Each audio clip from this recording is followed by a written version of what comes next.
Guys, again, welcome back to my channel. For today's video guys ay mag-aalis tayo ng white and blackheads. At ito ang ating mahiwagang gagamitin for today. So yan. At kung paano yan ay sabay-sabay tayo. So let's start.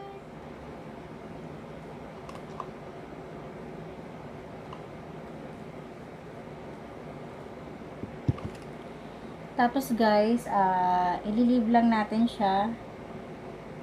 Patutuyuin lang natin siya. And then, aalisin na din after. Tapos, tsaka natin siya babanlawan para makita natin yung effect. So, dadagdagan natin para medyo tumigas yung pag inalis.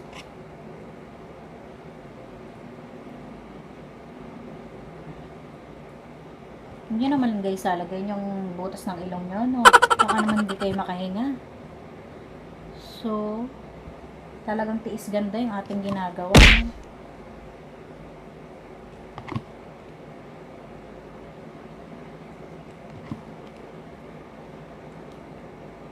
Kasi yung mga cheapest remedy, kasi nga DIY siya.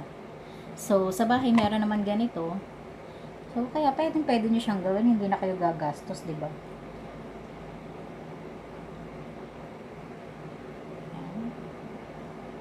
So, antayin lang natin siya matuyo and titingnan na natin kung ano magiging effect niya after. So, guys, mamaya na lang ulit pag nabanlawan na natin siya. At pag naalis na pala natin siya.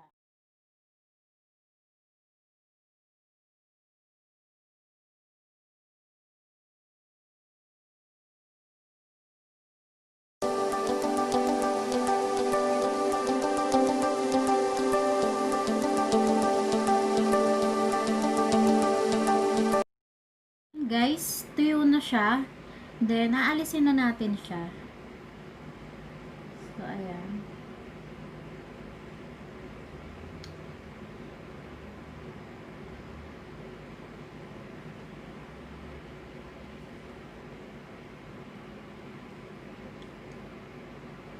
May sumama nga siya, guys. Kaya lang, ewan ko kung makikita ninyo. Hindi ko sure kung makikita ninyo. Pero feeling ko may sumama talaga. So yun, may sumama naman. Naging success naman yung ating ginawang DIY na pang-alis ng black and white heads. Hindi ko sure guys kung makikita ninyo na may sumama. Pero itry nyo na lang guys sa inyo para malaman nyo kung talagang nakakapag-alis siya ng white and black heads. So, sa akin naman guys, talagang may sumama siya. So, yan, babanlawan ko na lang siya. Guys, nabanlawan ko na siya and makikita naman ninyo. Yan. Medyo nawala nga yung blackheads ko. So, meron ako kasing konting blackheads. So, yan, nawala.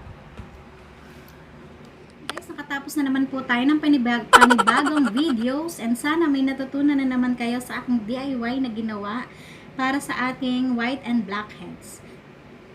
So guys, kung bago ka pa lang sa channel ko ay please subscribe my channel first and click the notification bell para naman updated ka sa mga bagong videos ko. So guys, hanggang dito na lang. So bye!